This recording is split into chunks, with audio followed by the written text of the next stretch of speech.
வணக்கம் மாணவ செல்வங்களே! நான் கனிமொழி. இந்த அமர்வின் தொகுக்கப்பட்ட தரவுகளின் சராசரியை எவ்வாறு கண்டுபிடிப்பது என்பதை கற்றுக்கொள்வோம். இந்த அமர்வில் தொகுக்கப்பட்ட தரவுகளின் சராசரியை எவ்வாறு கண்டுபிடிப்பது என்பதை கற்றுக்கொள்வோம். சராசரி வகுப்பை அடையாளம் காண்பது, ஒட்டுமொத்த அதிர்வெண்களை புரிந்து கொள்வது மற்றும் வகுப்பு இடைவெளிகளுக்குள் மதிப்புகளின் விநியோகத்தை கணக்கில் எடுத்துக்கொள்ளும் சூத்திரத்தை பயன்படுத்துதல் ஆகியவை இந்த செயல்முறையில் அடங்கும். கற்றுக்கொள்வீர்கள். இந்த பாடத்தை முடித்த பிறகு நீங்கள் புரிந்து கொள்ள முடியும்: இடைநிலை என்றால் என்ன, தொகுக்கப்பட்ட தரவுகளின் சராசரி, தொடர்ச்சியான வகுப்புகளுக்கு தரவை மாற்றுதல். முக்கிய வார்த்தைகள்: இடைநிலை, குழுப்படுத்தப்பட்ட தரவு, ஒட்டுமொத்த அலைவரிசை, வகுப்பு இடைவெளி, நடுத்தர மதிப்பு. நாம் 9ஆம் வகுப்பில் படித்த இடைநிலை என்ன என்பதை நினைவுகூர்வோம். இடைநிலை, அதாவது நடுத்தர மதிப்பு, தரவு ஏறு வரிசையில் அல்லது இறங்கு வரிசையில் அமைக்கப்படும் போது நடுத்தர மதிப்பு அல்லது வரிசையாக ஒழுங்கமைக்கப்படும் போது இது நடுநிலையான அவதானிப்புகளின் மதிப்பாகும்.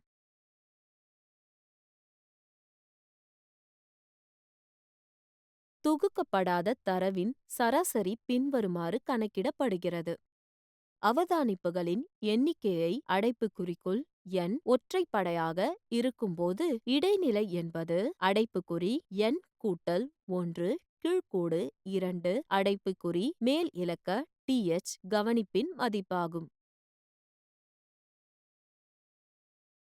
அவதானிப்புகளின் எண்ணிக்கை அடைப்புக்குறிக்குள் n சமமாக இருக்கும்போது இடைநிலை என்பது அடைப்புக்குறிக்குள் n கீழ்க்கோடு 2 அடைப்புக்குறி மேல் இலக்க th மற்றும் அடைப்புக்குறி n கூட்டல் 1 கீழ்க்கோடு 2 அடைப்புக்குறி மேல் இலக்க th ஆகியவற்றின் சராசரியின் மதிப்பாகும். 9ஆம் வகுப்பு வரை தொகுக்கப்படாத தரவுக்கான சராசரியை எவ்வாறு கண்டுபிடிப்பது என்று படித்தோம். இந்த அமர்வில் தொகுக்கப்பட்ட தரவுகளை எவ்வாறு கண்டுபிடிப்பது என்பதை நாம் படிப்போம்.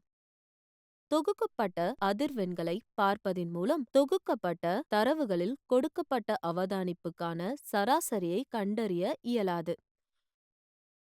கொடுக்கப்பட்ட தரவின் நடுத்தர மதிப்பு சில வகுப்பு இடைவெளியில் இருக்கும். இதன் விளைவாக முழு விநியோகத்தையும் 2 பகுதிகளாக பிரிக்கும் வகுப்பு இடைவெளியில் மதிப்பை கண்டறிய வேண்டும். இந்த வழக்கில் நாம் சராசரி வகுப்பை கண்டுபிடிக்க வேண்டும். தொகுக்கப்பட்ட இடைநிலைகளின் தரவு வகுப்பை கண்டறிவதற்கான படிகள்: அனைத்து வகுப்புகளின் ஒட்டுமொத்த அதிர்வெண் மற்றும் n கீழ்க்கோடு 2 மதிப்பை கண்டறிவோம். இப்போது நாம் வகுப்பை கண்டறிய வேண்டும். அதன் ஒட்டுமொத்த அதிர்வெண் n கீழ்க்கோடு 2 விட, அதாவது மிக அருகில், அதிகமாக உள்ளது. இந்த வகுப்பு இடைவெளி வகுப்பு என்று அழைக்கப்படுகிறது.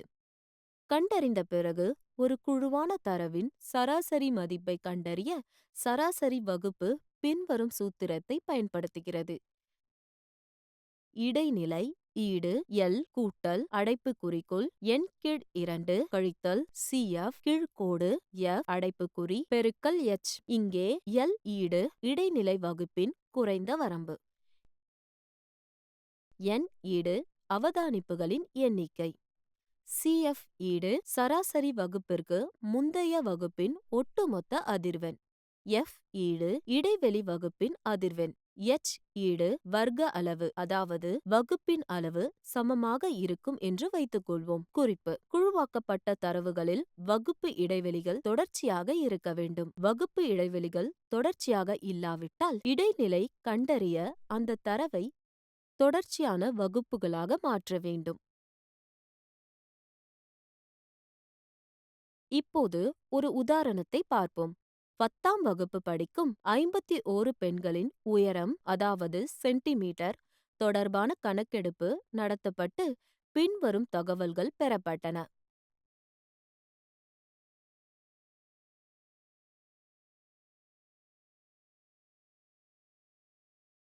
சராசரி உயரத்தை கண்டறியவும். தீர்வு: தரவின் சராசரியை கணக்கிட வகுப்பு இடைவெளிகளையும் அவற்றின் தொடர்புடைய அதிர்வெண்களையும் நாம் கண்டுபிடிக்க வேண்டும். வகுப்பு இடைவெளிகள் இல்லை என்பதை நாம் கவனித்தால் அவற்றை மாற்ற வேண்டும்.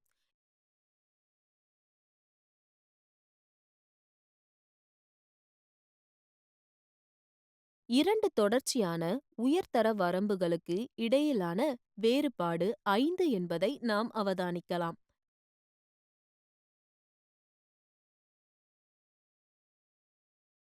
மேலும் நம்மிடம் ஒட்டுமொத்த அதிர்வெண்கள் உள்ளன, ஆனால் சூத்திரத்தில் மாற்றாக தனிப்பட்ட அதிர்வெண் மதிப்புகள் தேவை. இப்போது நாம் வகுப்பு மதிப்பெண்களை அந்தந்த அதிர்வெண்களுடன் கீழே பெறலாம். அதிர்வெண்களை சேர்ப்பதின் மூலம் ஒட்டுமொத்த அலைவரிசைகளை பெறுவோம். எனவே தொடர்புடைய அதிர்வெண்களை கண்டறிய அந்தந்த மதிப்புகளை கழிக்கிறோம் ஒட்டுமொத்த அலைவரிசையில் இருந்து.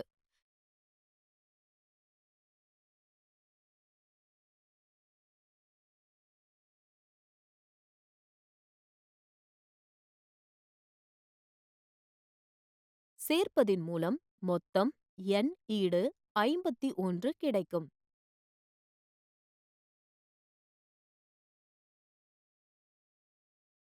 எனவே n கீழ்க்கோடு 2 ஈடு 51 கீழ்க்கோடு 2 ஈடு 25.5.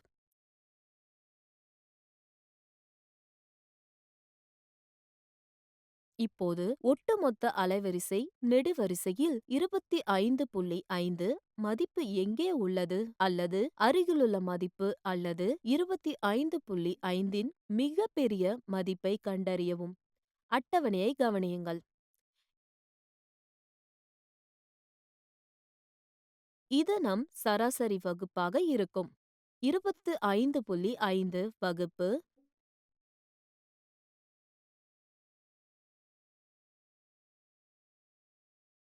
145 முதல் 150க்கு அருகில் உள்ளது.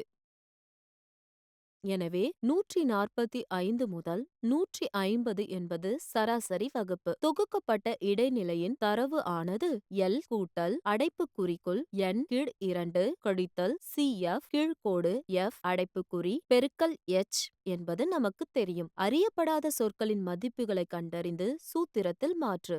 L ஈடு சராசரி வகுப்பின் குறைந்த வரம்பு ஈடு 145.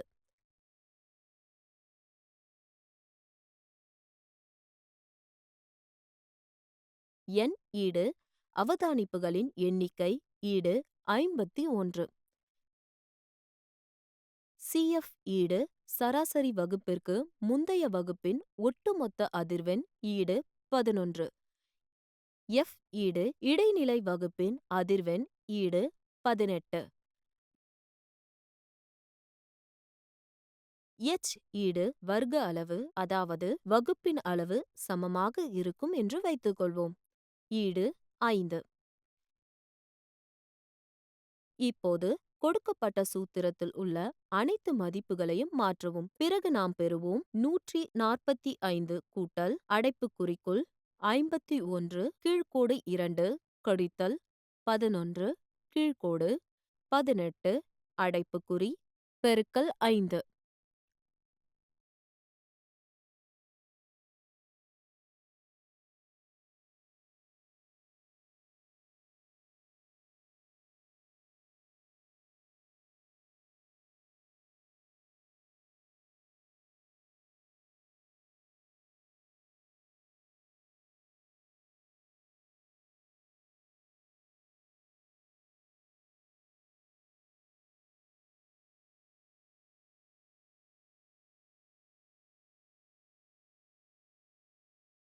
ஈடு 145 கூட்டல் அடைப்புக்குறிக்குள் 25.5 கழித்தல் 11 கீழ்க்கோடு 18 அடைப்புக்குறி பெருக்கல் 5.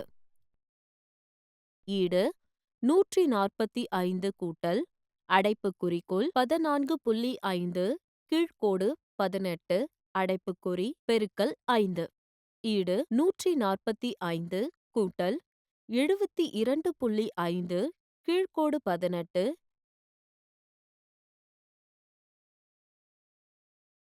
ஈடு 145 கூட்டல் 4.02 ஈடு 149.02.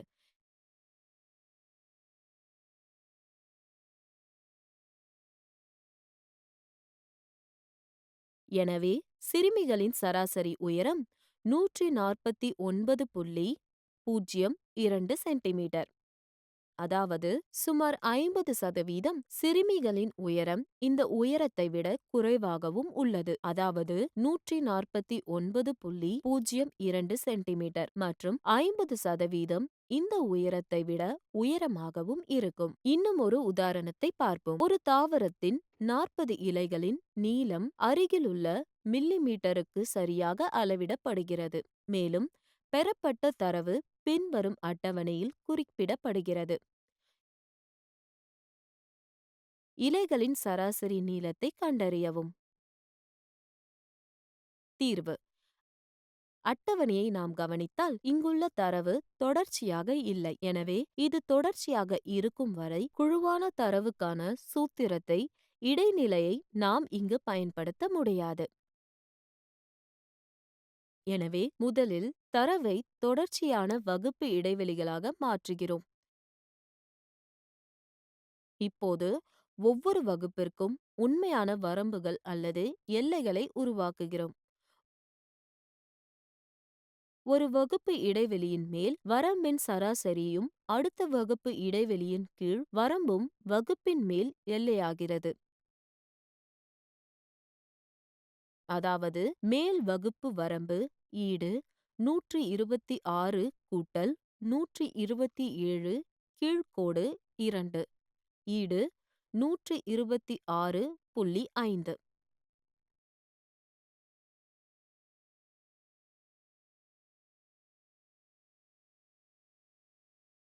அதுவே அடுத்த வகுப்பு இடைவெளியின் கீழ் எல்லை ஆகிறது.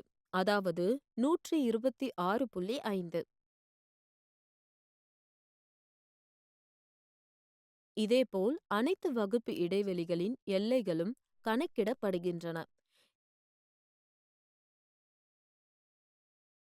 இப்போது வகுப்பு இடைவெளிகள் தொடர்ச்சியாக உள்ளன. இப்போது ஒட்டுமொத்த அலைவரிசைகளை கண்டுபிடிப்போம்.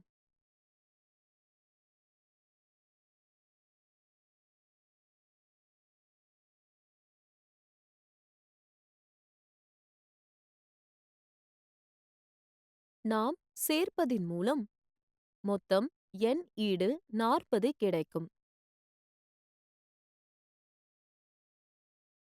எனவே n கீழ்க்கோடு 2 ஈடு 40 கீழ்க்கோடு 2 ஈடு 20.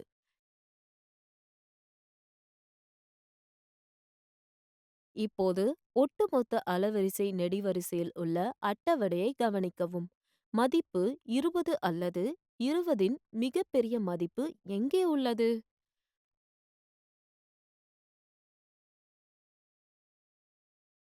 அது நம் சராசரி வகுப்பாக இருக்கும்.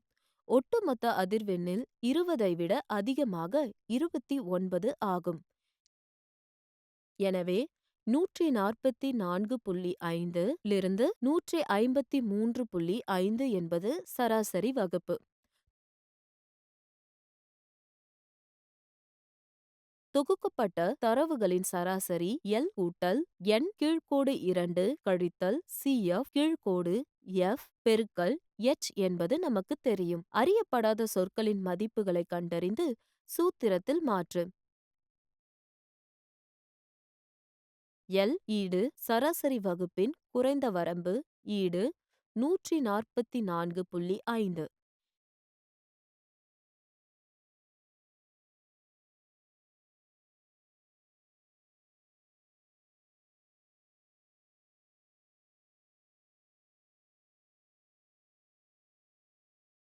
n ஈடு அவதானிப்புகளின் எண்ணிக்கை ஈடு 40. CF ஈடு சராசரி வகுப்பிற்கு முந்தைய வகுப்பின் ஒட்டுமொத்த அதிர்வெண் ஈடு 17. எஃப் ஈடு இடைவெளி வகுப்பின் அதிர்வெண் ஈடு 12.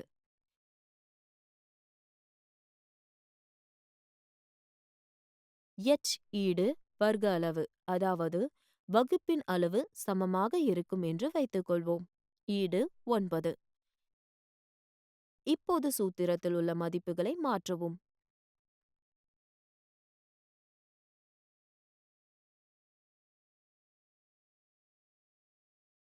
ஈடு 144.5 கூட்டல் அடைப்புக்குறிக்குள் 40 கீழ் 2 கழித்தல் 17 கீழ்க்கோடு 12 அடைப்புக்குறி பெருக்கல் 9.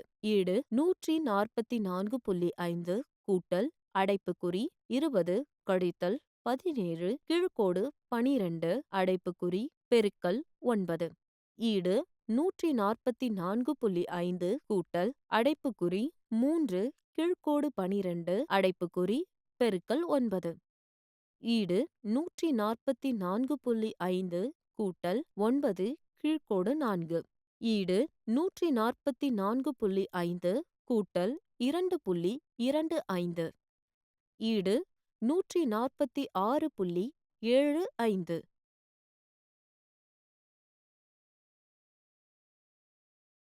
எனவே இலைகளின் சராசரி நீளம் ஈடு 146.75 மில்லிமீட்டர். இன்னொரு உதாரணத்தை பார்ப்போம். பின்வரும் அதிர்வெண் விநியோகம் ஒரு வட்டாரத்தின் 68 நுகர்வோரின் மாதாந்தர மின்சார நுகர்வு வழங்குகிறது. தரவுகளின் சராசரியை கண்டறியவும்.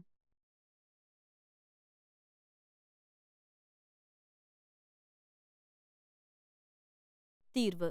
அட்டவணையை நாம் கவனித்தால் இங்கே கொடுக்கப்பட்ட தரவு தொடர்ச்சியாக இருக்கும். இப்போது ஒட்டுமொத்த அதிர்வெண்ணை கண்டுபிடிப்போம்.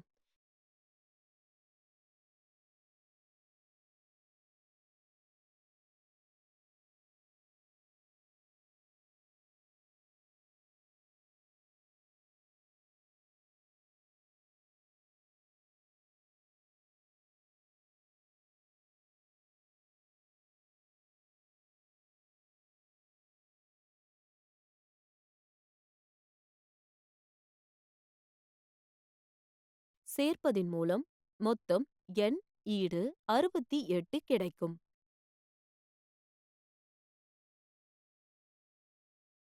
எனவே எண் கீழ்க்கோடு 2 ஈடு 68 கீழ்க்கோடு 2 ஈடு 34. இப்போது அட்டவணையை பார்க்கவும். ஒட்டுமொத்த அதிர்வெண் நெடுவரிசையில் மதிப்பு 34 எங்கே உள்ளது? அல்லது 34இன் மிகப்பெரிய மதிப்பு எங்கே?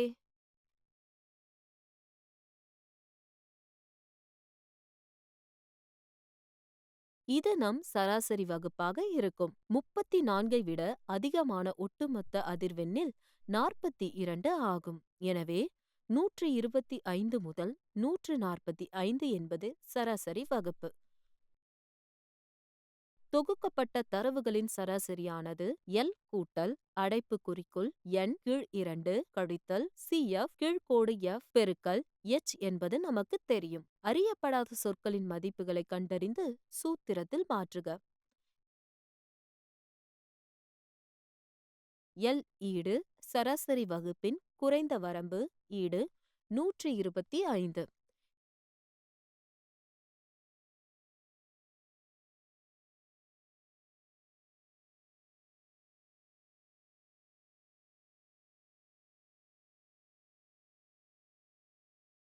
எண் ஈடு அவதானிப்புகளின் எண்ணிக்கை ஈடு 68.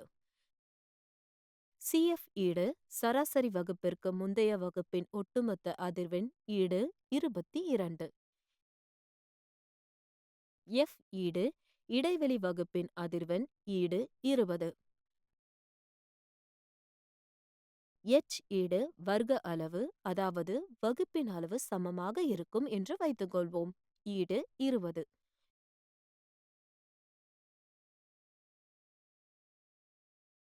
இப்போது சூத்திரத்தில் உள்ள மதிப்புகளை மாற்றவும்.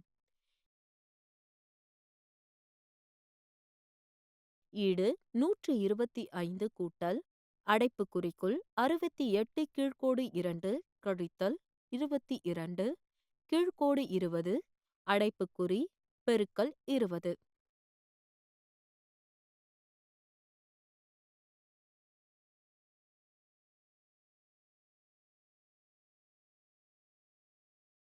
ஈடு 125 கூட்டல் அடைப்புக்குறிக்குள் 34 கழித்தல் 22 கீழ்க்கோடு 20 பெருக்கல் 20.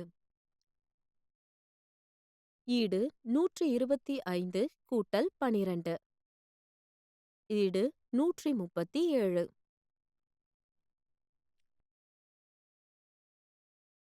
கற்றுக்கொண்டதை சுருக்கமாக பார்ப்போம். இடைநிலை இது வரிசையில் ஒழுங்கமைக்கப்படும் போது மிகவும் நடுநிலையான அவதானிப்புகளின் மதிப்பு. தொகுக்கப்படாத தரவின் சராசரி பின்வருமாறு கணக்கிடப்படுகிறது. அவதானிப்புகளின் எண்ணிக்கை அடைப்புக்குறி n ஒற்றைப்படையாக இருக்கும்போது இடைநிலை என்பது அடைப்புக்குறிக்குள் n கூட்டல் 1 கீழ் கோடு 2 அடைப்புக்குறி மேல் இலக்கு th இன் கவனிப்பதின் மதிப்பாகும். அவதானிப்புகளின் எண்ணிக்கை அடைப்புக்குறிக்குள் n சமமாக இருக்கும்போது இடைநிலை என்பது அவதானிப்புகளின் சராசரி அடைப்புக்குறிக்குள் n கீழ்க்கோடு 2 அடைப்புக்குறி மேல் இலக்கு th ஆகும். அடைப்புக்குறிக்குள் n கூட்டல் 1 கீழ்க்கோடு 2 அடைப்புக்குறி மேல் இலக்க th. தொகுக்கப்பட்ட தரவின் சராசரியை கண்டறிய வகுப்பு இடைவெளிகள் தொடர்ச்சியாக இருக்க வேண்டும். வகுப்பு இடைவெளி தொடர்ச்சியாக இல்லாவிட்டால் அந்த தரவை தொடர்ச்சியான வகுப்புகளாக மாற்ற வேண்டும். குழுவாக்கப்பட்ட தரவின் சராசரியின் மதிப்பு L கூட்டல் அடைப்புக்குறிக்குள் n கீழ் 2 கழித்தல் CF கீழ்க்கோடு F அடைப்புக்குறி பெருக்கல் H. இங்கே L ஈடு இடைநிலை வகுப்பின் குறைந்த வரம்பு, n ஈடு அவதானிப்புகளின் எண்ணிக்கை, CF ஈடு சராசரி வகுப்பிற்கு முந்தைய வகுப்பின் ஒட்டுமொத்த அதிர்வெண், F ஈடு இடைநிலை வகுப்பின் அதிர்வெண், H ஈடு வர்க்க அளவு அதாவது வகுப்பின் அளவு சமமாக இருக்கும் என்று வைத்துக்கொள்வோம்.